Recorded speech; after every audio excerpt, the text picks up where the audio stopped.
On Professor Sid Sondergaard's The Unconscious Structured Like a Comic Book, Reconstructive Psychology and Matt Howard's Bugtown Mythos. A critical review by the Spirit of Hegel, Part 2.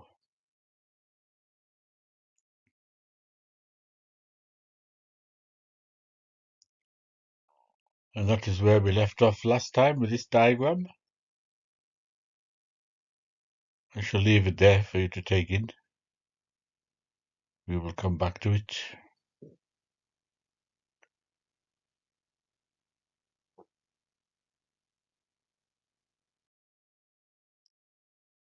The first level of this system allows the reader to attempt the attainment of full speech. I spoke about full speech last time.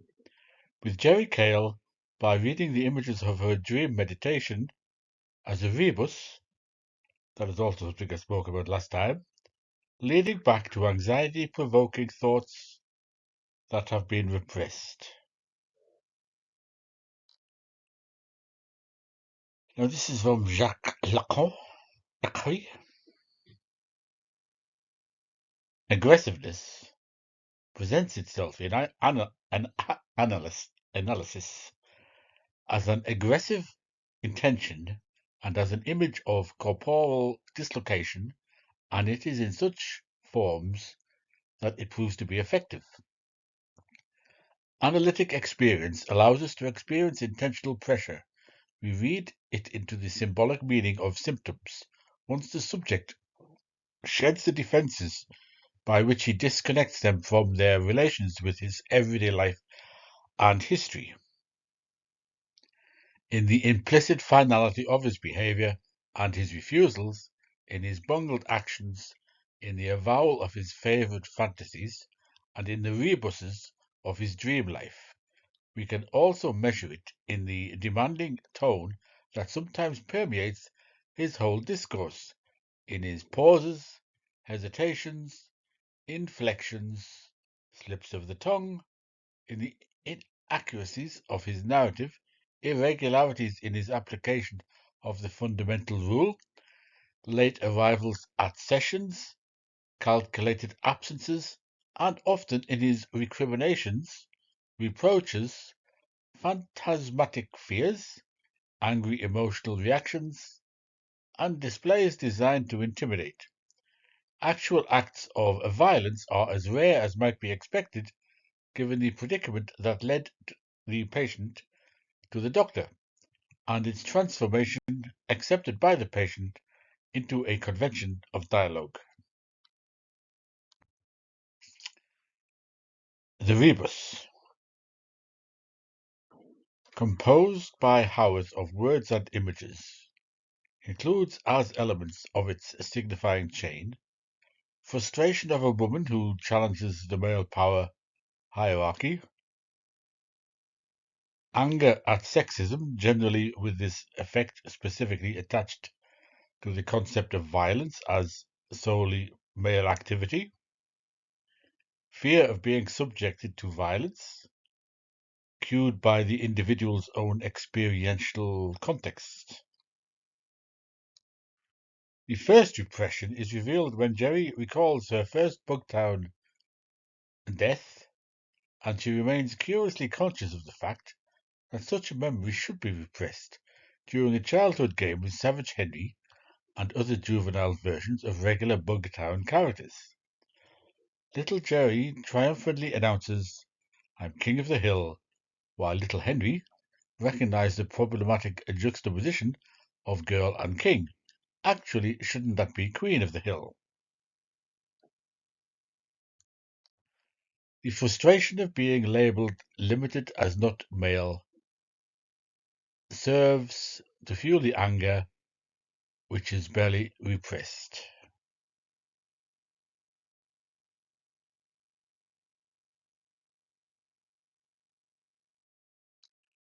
The anger is redirected at the dream itself when Jerry periodically functions as her own reluctant narrator, complaining, for example, that I have to lay here and listen to more of my oxygen-starved brain cells firing off my life story. This really sucks. Dreams of this nature attempt to master the stimulus provoking them by developing the anxiety whose omission was the cause, in Freudian phrase. To give the full context here of Freud's comment on this matter, this is from Beyond the Pleasure Principle. The fulfillment of wishes is, as we know, brought about in a hallucinatory manner by dreams, and under the dominance of the pleasure principle, this has become their function. But it is not in the service of that principle that the dreams of patients suffering from traumatic neuroses lead them back with such regularity to the situation in which the trauma occurred. We may assume, rather, that dreams are here helping to carry out another task, which must be accomplished before the dominance of the pleasure principle can even begin. These dreams are endeavoring to master the stimulus retrospectively by developing the anxiety whose omission was the cause of the traumatic neurosis. They thus afford us a view of a function of the mental apparatus, which, though it does not contradict the pleasure principle, is nevertheless independent of it and seems to be more primitive than the purpose of gaining pleasure and avoiding unpleasure.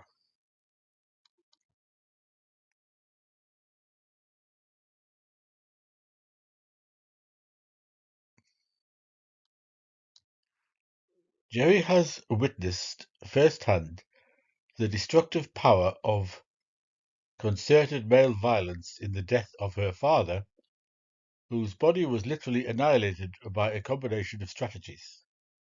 She continues her childhood pattern of overcompensating for the perceived different deficiencies of her gender by co-opting her father's position as an arms dealer and by establishing herself as a formidable authority, analogously co-opting male violence as a political tool. Anxieties associated with memories of pain are cued each of the 5 times Jerry is about to die in the linear chronology of the narrative.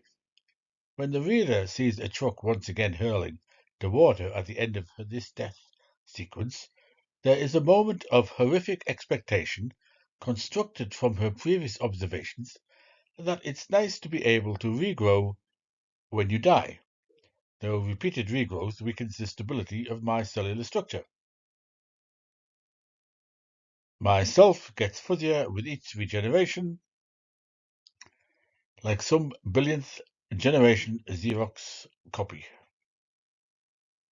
Jerry is rescued from yet a 6th successive death by a tongue-in-cheek homage to the convention of the Deus Ex Machina as the lone Lovecraftian elder god, Cthulhu, a member of Savage Henry's rock band, that's the Bulldaggers, lifts her out of the path of the speeding truck.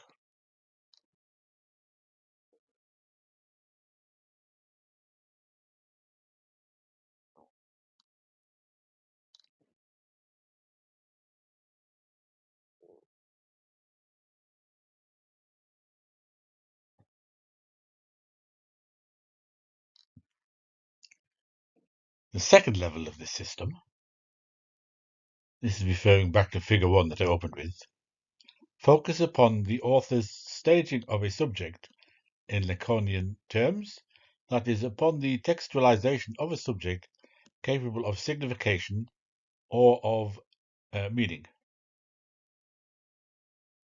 So it is indeed this I, which is here the subject of all actions, that is to say, of the signifying operations. I can signify and be understood. Être entendu. But it is necessary to state immediately that this subject is not the Lacanian subject. In order to give an account of this paradox, we must consider the 2 levels on which the text in fact operates simultaneously and which must be analysed. On one level, the text carries out a sort of staging of a subject in the traditional sense of the term, which is connoted furthermore in an existential mode, since it behaves as a character, that is, a subject capable of signification or of meaning, vouloir dire, they're here present in the form of wanting to be understood, vouloir être entendu. That is from the book, the title of the letter, a reading of Lacan. When Lacan localizes the unconscious as a destination for the reader and analyst, that's the same thing, the reader is the analyst, he is unambiguous about referring to the individual, to the subject, not the soul, nor some shade or double, some phantom, nor even some supposed psychospherical shell, the locus of the defences and other simplified notions. Here we put it in context. This is from the four fundamental concepts of psychoanalysis. In psychoanalysis, is psychoanalysis here and now a science? What distinguishes modern science from science in its infancy, which is discussed in the Theaetetus, that's Plato's Theaetetus, is that when science arises, a master is always present. Freud is certainly a master, but if everything that is written as analytic literature is not mere buffoonery, it always functions as such, which poses the question as to whether this pedicle might one day be reduced. Opposite insanity, there is the subject, who, as I said just now, has been writing there since Descartes. I dare to state as a truth that the Freudian field was possible only a certain time after the emergence of the Cartesian subject, insofar as modern science began only after Descartes made his inaugural step. It is on this step that depends the fact that one can call upon the subject to re-enter himself in the unconscious. For, after all, it is important to know who one is calling. It is not the soul, either mortal or immortal, which has been with us for so long, nor some shade, some double, some phantom, nor even some supposed psychospherical shell, the locus of the defences and other such simplified notions. It is the subject who is called. There was only he. Therefore, who can be chosen? There may be, as in the parable, many called and few chosen. That's from the Bible, the Gospels. But there will certainly not be any others except those who are called. Howe's Bugtown mythos indeed stages the subject, but this staging is enacted with the premise that individualism is an absurdity. So the reader, analyst, ought to look for a collective psyche or ideology as Howe's subject. Just as his primary semantic system, satire, I'm still following the arguments of Sondergard's paper here, by the way, this is not how I'm interpreting it, is no more than verbal cleverness if it lacks evidence of the conviction that its subject needs to undergo change. Psychoanalysis, according to Jacques Alain Millet, isn't merely an intellectual journey. Its praxis is a certain suffering, a kind of complaint, the statement of a being wanting to change. That is from Ethics in Psychoanalysis, which was published in Lacanian ink. Number 5. An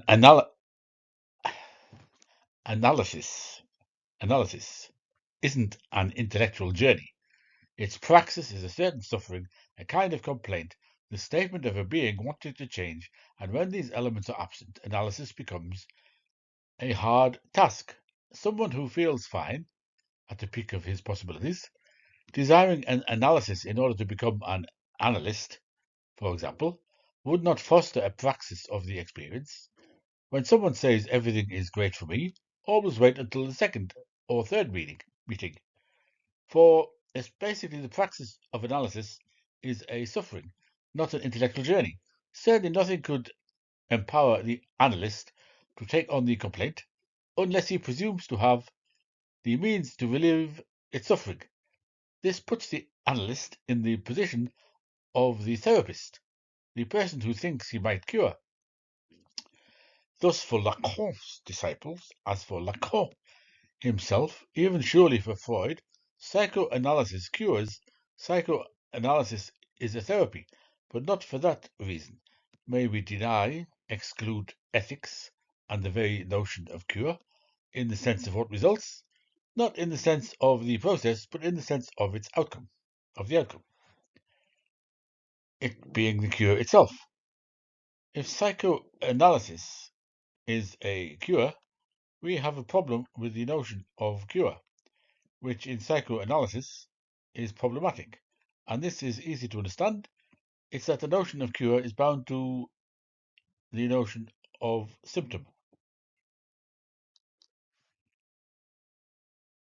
Jerry's recollection of childhood and adolescence are anchoring points in the narrative as dream, and the suffering communicated in them clearly marks a collective being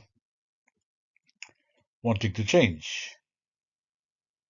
In one reminiscence, little Jerry runs gambling about, innocently screaming the different times that mark her life, reflecting a balance of childhood, childish wish fulfillment, dream time, playtime, and of culturally inculcated adult experience, overtime, dying time. When the reader analyst returns with Jerry to the time of her first death, further evidence of a subject more inclusive than Jerry alone is uncovered. When Mr. Kale, whose name is also Jerry, we find that out in a different comic book, Jerry speaks to her and to the reader analyst about death being dark and scary. He reminds us of Barthes' point, that's Roland Barthes, that the common domain of the signifieds of connotation is that of ideology, which cannot but be single for a given society and history.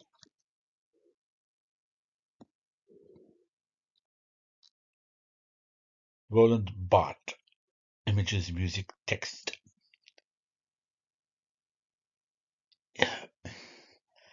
Italianicity belongs to a certain axis of nationalities, alongside Frenchicity, Germanicity, or Spanishicity. The reconstitution of such axes, which may eventually be in opposition to one another, will clearly only be possible once a massive inventory of the systems of connotation has been carried out, an inventory not merely of the connotative system of the image, but also of those other substances, for if connotation has typical signifiers dependent on the different substances utilized, image, language, objects, modes of behavior, it holds all its signifieds in common. These same signifieds are to be found in the written press, the image of the actor's gestures, which is why semiology can only be conceived in, so to speak, total framework. This common domain of the signifieds of connotation is that of ideology, which cannot but be single for a given society and history, no matter what signifiers of connotation it may use. To the general ideology, that is, correspondent signifiers of connotation, which are specified according to the chosen substance. These signifiers will be called connotators, and the set of connotators a rhetoric. Rhetoric thus appearing as the signifying aspect of ideology. Rhetoric inevitably vary by their substance, here articulated as sound, their image, gesture, or whatever, but not necessarily by their forms. It is even probable that there exists a single rhetorical form common, for instance, to dream, literature, and image. After demonstrating his concern for Jerry's well-being, Mr. Gale's eyebrows slant inward, signaling a shift in his discourse with her from reassurance to dogma as he tells her things that she must remember forever and always. She sees in this death talk as a social parallel to the sex talk children outside Bugtown are given. But ideologically speaking, the reader analyst might interpret the subject assumption here to be that the death talk is the more practical didactic vehicle for a world where experience with death is the more inevitable reality. And yet this cannot be construed as an anxiety of Howard's alone. Barthes remarks that since any written text is a tissue of quotations drawn from the innumerable centres of culture, and it exists after its composition as something eternally written here and now, there is no meaningful sense in which an author retains sole authority or ownership of it. The implications of this for the analysis of subject as ideology is to look past the foundational ideologies of the author to the contextual ideologies of the collective psyche, which includes the reader analyst as a social actor and interpreter. That is, in writing and illustrating Dead Time for Jerry, Matt Howarth is staging a subject for the reader analyst, but that subject is no one individual, is not himself, and is no longer even his own once it reaches the hands of the reader analyst. Now, Sondergard adds a footnote here. This became apparent in correspondence with the artist-writer, that's Matt Howarth, who comments that in terms of providing a response to interpretations of his work, it is hard for me to have an opinion, since I know the origin of the factors you're using in your argument. To a reading of Mr. Gale that discusses the significance of his daughter's always seeing him in half shadow, Howarth observes, it certainly works, though all I wanted to depict was Jerry's initial interest in one post, being spurred on by her father telling her to stay away from the guy. That was from a letter to the author, Sondergard. If the subject being presented proves universally meaningful, its narrative becomes social myth. Richard Caldwell writes that while myths, like many narratives, may have had their inception in dreams, only those dreams that have responded to the emotional needs of a large segment of the community could acquire the status of myth.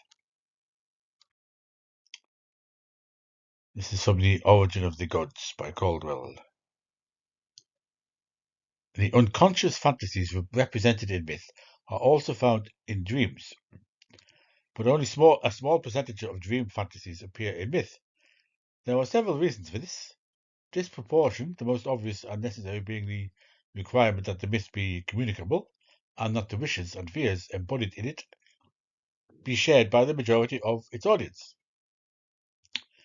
While myths may have had these inceptions in dream, a plausible conjecture, particularly in light of the equivalence of myth and dream in certain primitive cultures, but still only a conjecture in the absence of written evidence.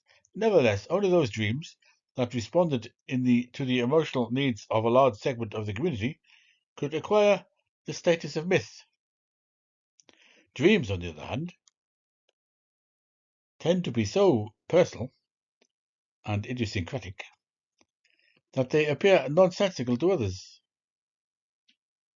and so heavily disguised that they are usually undecipherable even by the dreamer.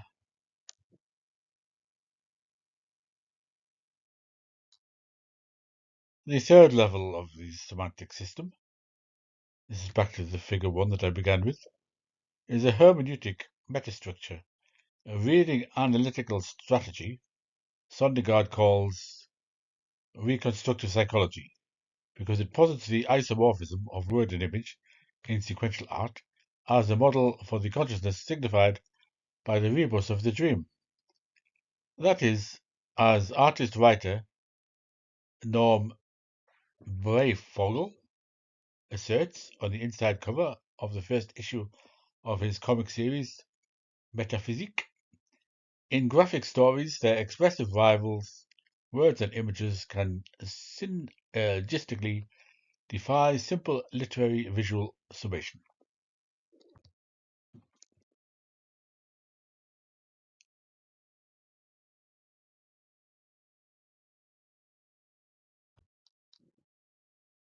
Sondergaard adds a footnote here. Discussion of the semiotic of word and image has become a commonplace with artists and writers creating comic books, known in their extended form as graphic novels, for adult readers. An interesting metastructural example occurs in Cyberontics, purportedly a children's book which was subsequently annotated to illustrate these scientific principles and references of information theory, originally encoded by its author. One passage of this fictional work is glossed with intertextual reference to a fictitious work featuring conversation between cyberneticist Stanislav Mayakovsky and Anna, a sentient android. This is from Cyberontics, A Little Adventure. Mayakovsky, the word. Anna, for me the beginning was the code, not the word. To you, words are mental pictures of objects or concepts. The relationship between word and object is subjective. If I say the word pencil, you relate that word to a category in your vocabulary of pencils. For you to have the same image as I for that word, I need to be more precise. A yellow number 2 Ticonderoga pencil. With the eraser chewed off, even this is not precise enough, but if you were able to equate numbers with the object, we could both have the same understanding. Continued. But what happens when I say the word art or love or democracy? These words do not even reference an object that exists. How can there be communication regarding concepts whose definitions are so subjective as to be meaningless? Comic artists and writers, then, are creating problematic narratives in which language is frequently at odds with accompanying image signifiers, provoking the question of whether linguistic signifiers are really the morphemes of the unconscious, or rather are semiemes, that is, in the sense employed by Grimes and Kurtz, rather than by Potier, which reflect a preconscious semantic investment and hence do not provide the key to decoding the rebus of the dream, which is the unconscious.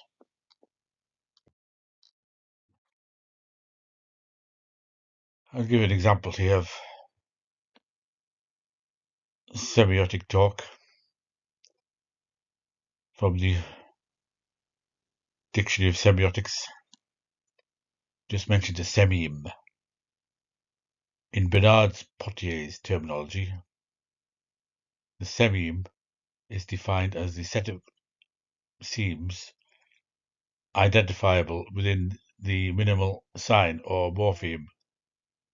This unit of signification, thus delimited, is composed of these semic subsets: the classeme, generic semes, the semanteme, specific semes, and the virtue connotative seems. With respect to this definition, our own conception of the semium is different in several fundamental aspects, whereas Potier attributes the semium to the totality of investments of the signified of a morpheme. The semium for us corresponds to what everyday language calls an acceptation or particular meaning of a word. Potier's semium then corresponds to our lexeme, the latter being made up of a set of semiems, a set that may even be monosemic, that are held together by a common semic kernel. For example, the lexeme table possesses, in addition to the semium given by the dictionaries as a flat surface held up by one or several legs, other identifiable semiems in expressions such as table talk, water table, table of contest, multiplication table, etc. Right, enough of that. That's Mayakovsky about a little mechanical ant that goes to live amongst organic ants.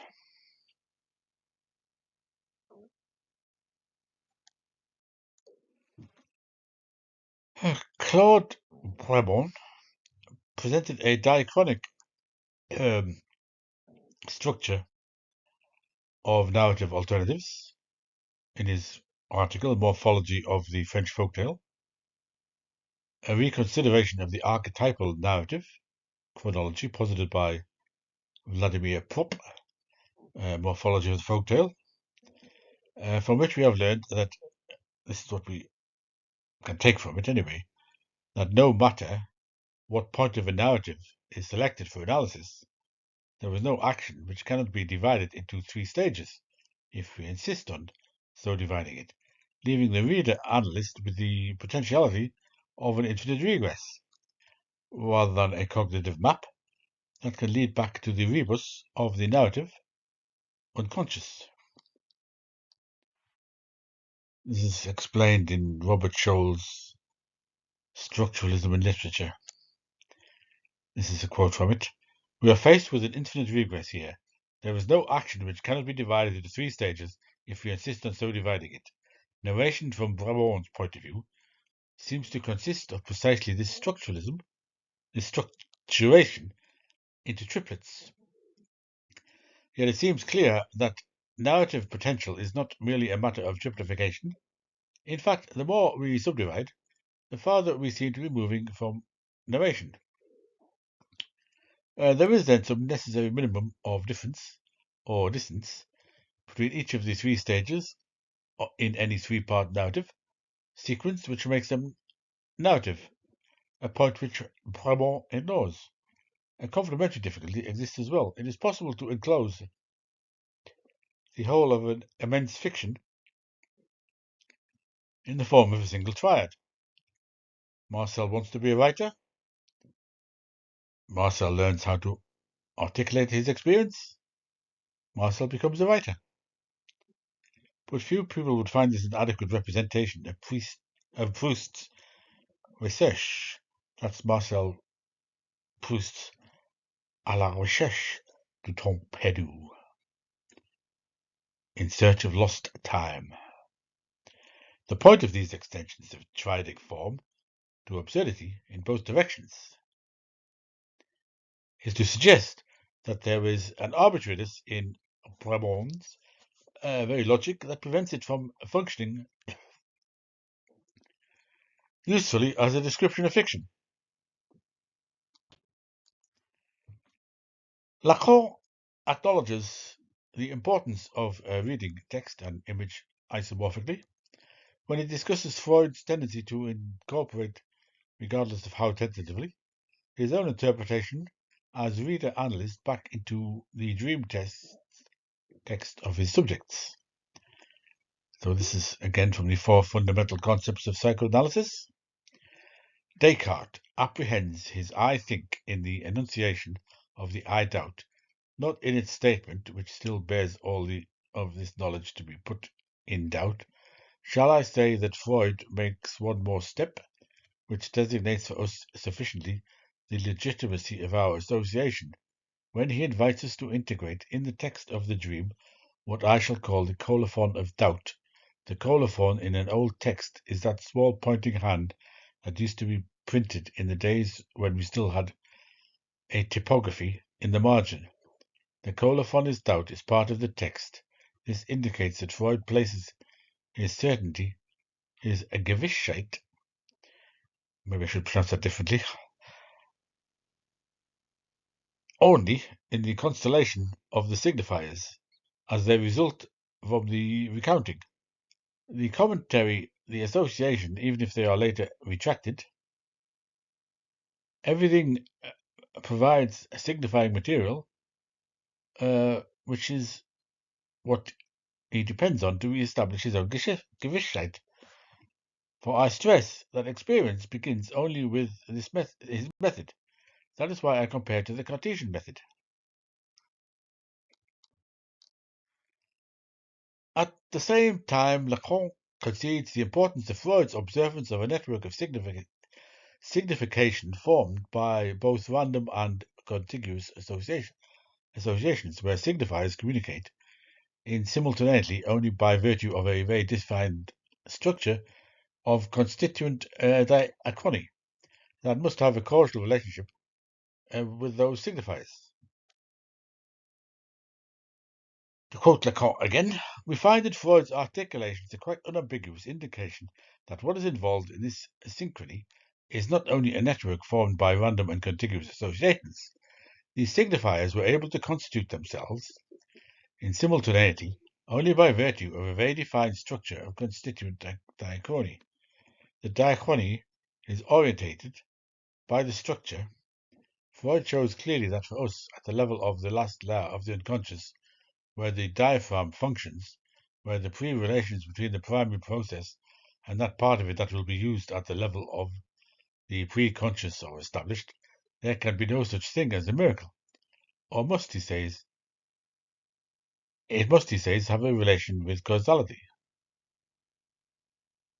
Freud leaves colophon of doubt to mark the uncertainties and complexities of the accounts of his subject texts, while Lacan suggests that a certainty of reading analysis can be achieved after recognizing the diachronic orientation of the network of signification.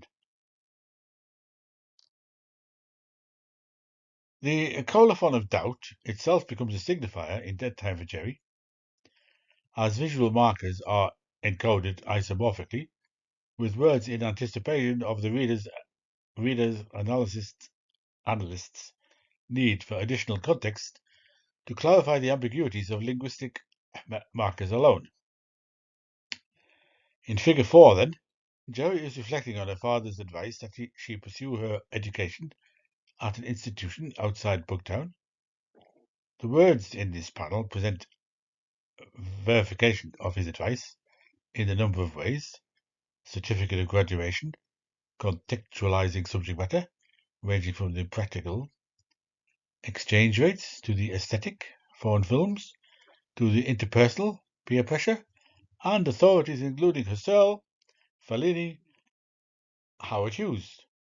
But the visual representation of a studious Jerry, physically surrounded by piles of books, leaning intently over her desk, by conveying her commitment to self-improvement, says something quite different about the process that has made her the shrewd businesswoman that I am today.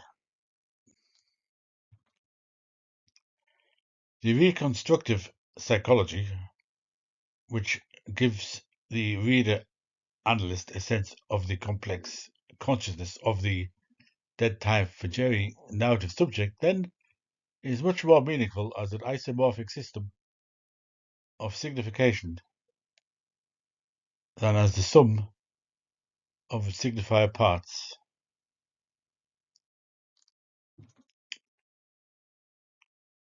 Well, I've covered his Sondergard's article. Coming up next, I will say why it's all wrong.